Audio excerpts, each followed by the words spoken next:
Ô Maurício, nessa reforma da ONU, o presidente insiste na mudança do Conselho de Segurança das Nações Unidas. E ele é bem isso que você está falando aí. A gente, não vou nem citar assim, para além de Gaza e da Ucrânia, a gente viu a dificuldade para aprovar uma moção de cessar-fogo no Conselho de Segurança. Sim. Ora os Estados Unidos vetam, ora a Rússia vetam. A gente viu, não é só Estados Unidos e Rússia, não. França, Grã-Bretanha, o Reino Unido, muitas vezes desrespeitam o direito internacional, promovem conflitos e tal. Por que é importante reformar o Conselho de Segurança e que formato o Brasil gostaria que esse Conselho tivesse? Sim. Não, isso é central, porque o Conselho de Segurança tem a atribuição dentro da ONU de justamente manter a paz e a segurança, ou seja, os temas de segurança são, na verdade, atribuições do Conselho de Segurança. Agora, há outros órgãos muito importantes da ONU que precisam ser reformados também, a Assembleia Geral, com todos os países, precisa ser reformado. O Conselho Econômico e Social precisa ser, eu diria, realmente vocacionado a ter uma função justamente nessa arquitetura financeira internacional que não tem, tá?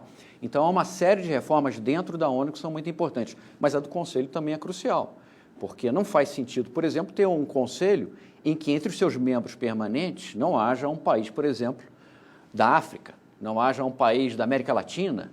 Então, esse problema, eu diria, do equilíbrio regional do Conselho é muito grave, porque ele foi formado no imediato pós-Segunda Guerra, entre os vencedores da guerra, né, os maiores vencedores da guerra, mas não levando em conta, ou seja, que é aquele negócio, né, deveria ser reformado ao longo do tempo. Havia previsão, inclusive, de reforma da Carta da ONU 10 anos depois da instalação da ONU, que nunca foi realizada. Então, essa atualização do Conselho é mais urgente ainda, porque nós estamos 80 anos depois do processo. E, obviamente, o conjunto de membros do Conselho de Segurança, dos membros permanentes, não é representativo do mundo como um todo. A gente sabe que água mole em pedra dura, tanto bate até que fura. Isso. O presidente Lula vem pedindo essa reforma desde o primeiro mandato. Sim. A gente vê uma resistência desses grandes vencedores da Segunda Guerra Mundial, né? Estados Unidos, a Rússia, o Reino Unido, a França. Você acha que está amadurecendo, Maurício, um sentimento de que é preciso reformar ou a gente está muito distante, esses países ainda resistem muito?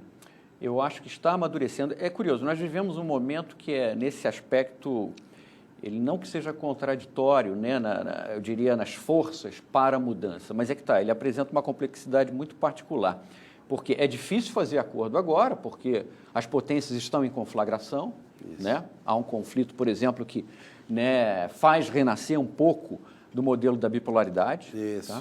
Tá? Mas, ao mesmo tempo, é justamente essa proliferação de conflitos e o fato de que nós chegamos a um ponto absolutamente intolerável em termos de número de conflitos e efeitos humanitários devastadores das guerras, que é aquele negócio. É o momento, sim, de pensar na reforma da ONU. Mas é importante pensar a reforma da ONU como um todo.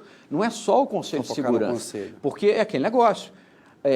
Nós, com os nossos filhos, são gerações que querem mudanças, por exemplo, no sentido de que a ONU seja mais, eu diria, mais eficaz em relação à proteção do meio ambiente, enfrentar a mudança do clima, enfrentar a questão do desenvolvimento da pobreza e da fome.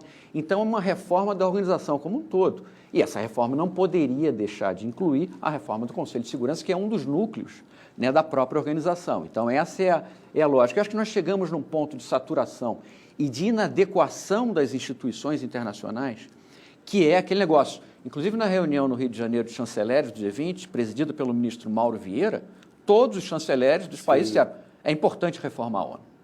Ou seja, o objetivo está lá, o caminho é aquele negócio, cada um vai dizer qual é o melhor caminho. Isso. Mas eu diria que o consenso sobre a urgência e a necessidade da reforma está. A questão é como chegar a essa reforma. É aquilo que você estava falando, ser um organismo não consegue prevenir os conflitos, a gente tem que enfrentar a emergência climática.